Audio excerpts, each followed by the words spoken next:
You want glory. You want trumpets. You want to clank heroically through the centuries like a walking cathedral bell. Congratulations, you're a medieval knight, the original influencer whose niche is metal and debt. Let's start with the outfit, because this career is 70% wardrobe. Armor looks fantastic in oil paintings because oil paintings don't weigh 25 kilos, chafe, or smell like a damp skillet. Plate gleams, sure, after a squire spends an hour polishing it with paste made of vinegar and hope. Mail flows like fabric, by which we mean it flows exactly like a bag of chain-linked migraines. Put it all on, and you immediately discover gravity's political views. Your gait becomes an inspirational lecture about friction. You don't so much stride into battle as negotiate with it. Helmets are especially honest. The visor gives you vision the way a keyhole gives you a panorama. Breathing is available on a premium plan. Once down, the visor becomes a little room where your thoughts fog the walls. Hearing? The inside of a helm is a drum. You can either hear the trumpets or your own skull, not both. You learn to interpret vibrations like a sommelier. Ah, that was a mace. Notes of oak, hints of regret.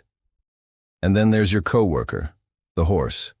Movies say the horse is your soulmate. Your accountant says it's your mortgage. A war horse eats like a varsity rowing team, sleeps like a poet, and injures itself on Tuesdays for variety. You're not a lone hero. You're a lifestyle brand that must continuously purchase hay. Bond with your destrier? Certainly. You will bond by negotiating every single forward movement as if you're two diplomats discussing a river. Weapons. The sword is elegant. The lance is spectacular, and the billhook is brutally effective yet strangely shy in portraits. Your sword is not a lightsaber. It is a pry bar with aspirations. You stab when you can, you hack when you must, and mostly you use it like a very rude lever on joints and visors. The lance. Imagine you're a high-speed tree, and someone invites you to become two shorter trees. You aim, you charge, you hit, and then the universe becomes splinters and opinions. Chivalry, you whisper, clutching your illuminated manuscript. Indeed. Chivalry is a code written by people who wanted knights to stop behaving like enthusiastic raccoons.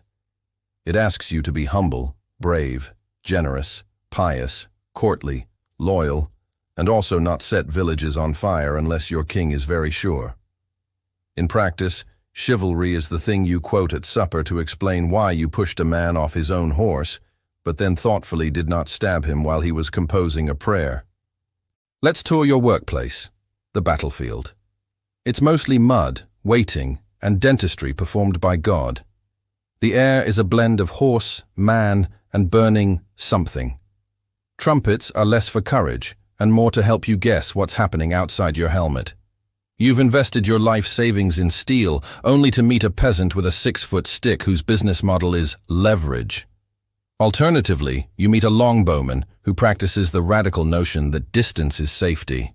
Your armor shrugs off many arrows, yes, but not boredom, fatigue, or the creeping suspicion that the guy with the pointy stick has a simpler job.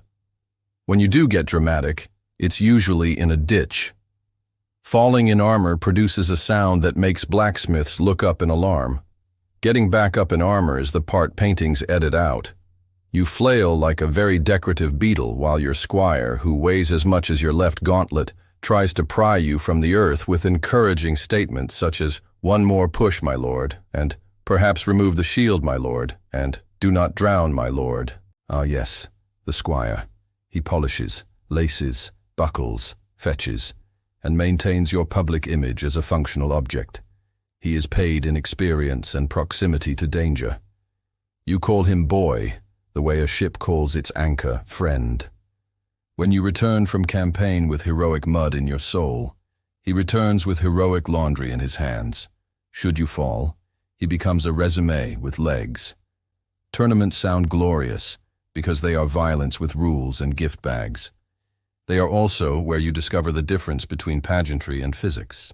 You parade, you smile, you lower the lance, which is essentially a very optimistic tree.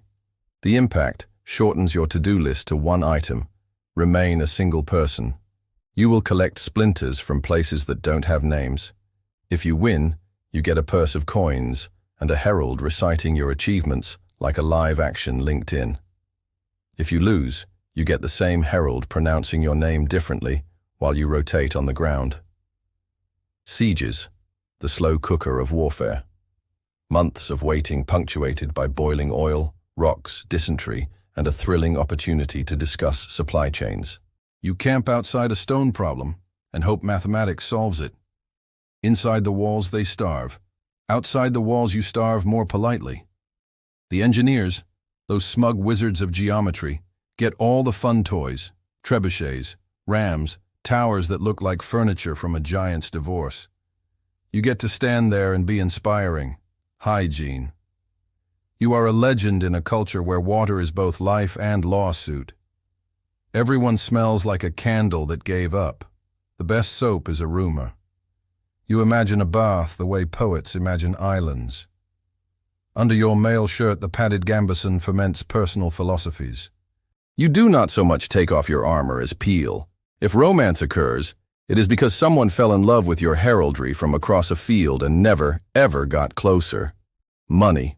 Always money. Armor dents. Horses retire. Lances snap. You pay the blacksmith, the farrier, the fletcher, the man who knows a man who can get you salt. Feudal dues arrive like weather. You owe your lord 40 days of service a year, and he owes you protection, a word that means a very confident letter. To fund the campaign, your lord taxes villagers who would prefer to remain unfunded. They pay in grain and side-eye. You smile graciously from the saddle, wearing the finances of 3 hamlets, and vow to protect them from danger while becoming a significant portion of it. Romance literature promises that ladies will swoon. They do, over songs a poet writes about you.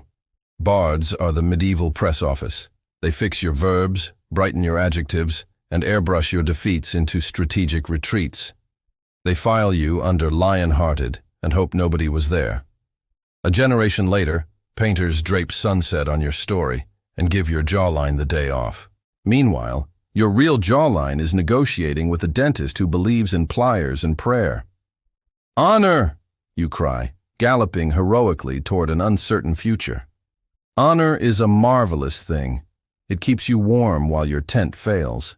It also entitles you to ransom if captured, an important perk in an industry with limited retirement options. The trick is to surrender before your captor decides to become a surgeon with a club. Once ransomed, you go home bankrupt and prestigious. Your heraldic shield gains another symbol. Your purse gains the sound of winter. Administration. Being a knight is also meetings. You have vassals. You, a person who once could not find your own boots because they were attached, now adjudicate boundary disputes and pig thefts. You issue judgments while wearing a face that says, "I understand the law," when what you actually understand is, "I own a sword and patience." On religious days, you confess things that would make the priest's hair medieval. You are absolved, because the church has an excellent benefits package for people who fight its wars. Technology creeps forward. Crossbows get meaner, plate gets thicker, and your mobility declines until you become a very respected statue with opinions. Someone invents a poleaxe so intelligent it could hold public office. You dream of a weapon called peace. It is not funded. Now picture the day that makes it into the tapestry. Dawn bruises the horizon. The ground is glazed with yesterday's rain, and your horse, whose name is something noble like Tempest but who answers to snacks, dances beneath you as if practicing a language you don't speak. Trumpets fold the air. Flags gossip about wind. You lower your visor and the world becomes a slit full of destiny. You move. Men shout. The line crashes. The first hit doesn't hurt. It redefines up. You reform. You lance again. You draw steel. Somewhere in the clamor, a boy with a billhook catches your bridle and yanks. You and gravity hold a meeting. You attend enthusiastically. Flat on your back, you discover a spiritual truth. God built the sky to look like the inside of your helmet. Before the peasant can discover the resale value of your teeth, your squire appears with the agility of a ferret on scholarship, hacks at the hook, and drags you upright. You whirl, you shove, you win 3 inches of mud and the right to breathe very loudly for another minute. A banner tilts. The enemy recedes. The trumpet says a noise that means, "Stop dying." You obey because orders are easier than death. After the glory, the admin. You count dents the way clerks count beans. You thank your squire with a coin and a sentence. You scrub your gambeson until it confesses nothing. You write to your lord that God was magnificent, and so were you. The letter travels for weeks and returns as a tax. Will you keep at it? Of course. Knights are the original sunk cost fallacy dressed in tin. You've invested youth, coin, cartilage, and the admiration of people who've never smelled a camp in August. You have a horse who trusts you on Thursdays. You have a squire who believes you're immortal because he needs that to be true. You have a banner.